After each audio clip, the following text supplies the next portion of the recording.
అప్పుడు మా బ్రదర్ వాళ్ళ పాపకి చెన్నై నుంచి ఒక కాల్ వచ్చింది. హ్మ్. అంటే స్పందన వాళ్ళ ఫ్రెండ్ అతను కూడా అక్క అక్క అంటుంటాడు. మా ఇంటి దగ్గర అబ్బాయి హ్మ్. చెన్నైలో జాబ్ అనమాట. ఓకే. అతను ఫోన్ చేశాడు. ఫోన్ చేసి సీరియస్గా స్పందనకి ఎక్కడ ఉందరా అని అడిగితే హ్మ్. ఆ అమ్మాయి పైకి వెళ్ళిందంట. హ్మ్. అమ్మాయి చెప్తుంది నాకు అప్పుడు ఆహాహాహా! పలానా అతను నాకు ఇట్ట కాల్ చేశాడని.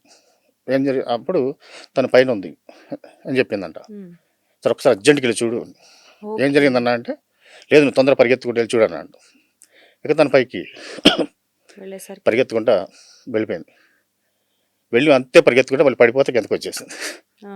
అక్కడికి వెళ్ళేసరికి ఎదురుగా హ్యాంగ్ హ్యాంగ్ అయిపోయి చేసుకొని ఉండేది. ఓకే. ఆ! ఇంకా కిందకు పరిగెత్తుకొచ్చేసరికి పక్కన వాళ్ళందరూ వచ్చేసారు. గబగబా తీసేసారు తీశారంట. గానీ హాస్పిటల్ అప్పటికి తీసుకెళ్లారు. కానీ అప్పటికే జరగాల్సింది జరిగిపోయింది. అప్పుడు నాకు డౌట్ వచ్చింది. ఇక్కడ ఎవరికి తెలియకుండా అక్కడ అతనికి ఎలా తెలిసింది? చెన్నైలో ఉంటున్న అతనికి. హ్మ్. అప్పుడు నేను అతనికి కాల్ చేశాను. 3 గంటలకు కాల్ చేశాను. హ్మ్. వీళ్ళతో మాట్లాడిన తర్వాత ఏం జరిగిందమ్మా అని. అంటే అతను ఏడ్చేస్తున్నాడు ఫోన్లో. హ్మ్.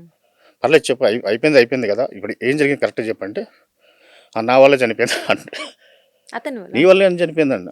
అంటే స్పందనక్క నాకు లెటరు 6:40కి పెట్టింది.